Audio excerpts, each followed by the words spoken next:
Hello, Owls. We're going through the math pre-ACT that the freshmen took a few weeks ago. Question number 16, I think, is a toughie. We are only 47% of people got it right. We're told that the answer is going to be y equals kx. So this y is the same thing as k times x. So in other words, we're multiplying x by something to get the answer. And it looks like we're kind of multiplying, I think, by 6. I think I multiply the column on the left by 6. We get pretty close to the last answer. And so the question says, what would it be if we put in 53, right?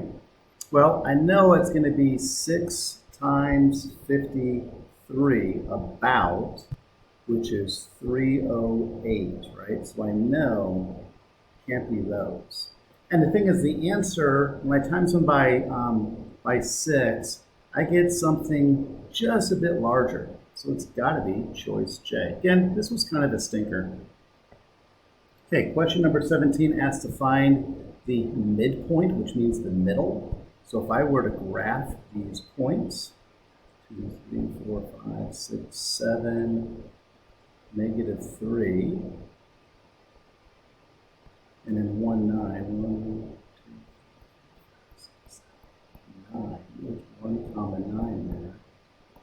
And I'm trying to find the middle. Now the middle, I think, is somewhere in here, right? So that tells me, first off, that both answers must be positive. Right? Now in the middle, if I'm thinking about the middle, what's smack dab between 7 and 1? Hoping people said 4. And that is our answer, letter C. 4 is right between 1 and 7. I don't need to bother finding out the y value at all.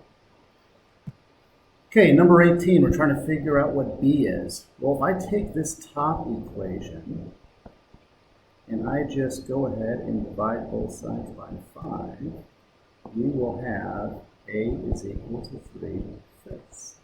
And if I take that and plug it in for the a value, right? So that would give me 2 times, again, the a value is 3/5.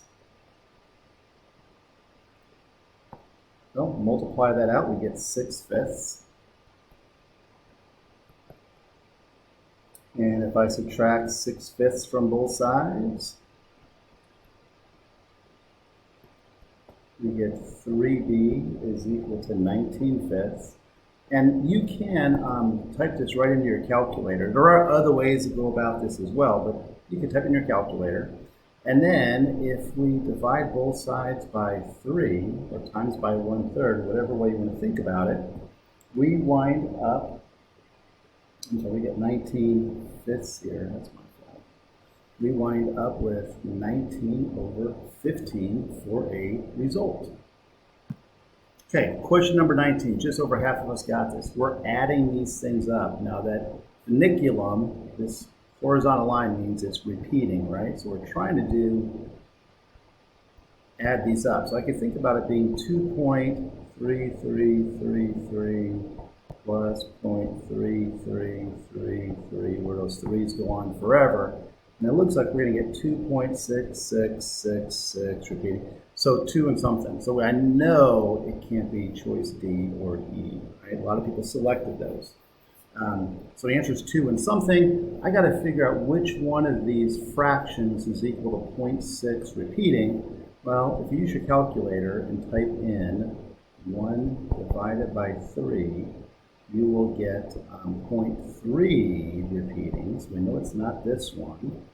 If I took my calculator and did 2 divided by 3, we would wind up with 0.66666 repeating.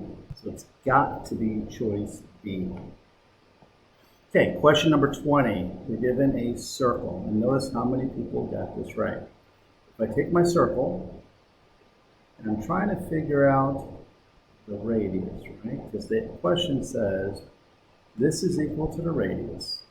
What's the diameter? Well, we know that the diameter is equal to 2 times the radius, right? Because if I did the radius this way, we would wind up with a diameter all the way across.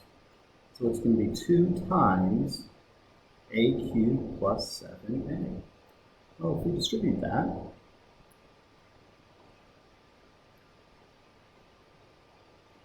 we wind up with choice F.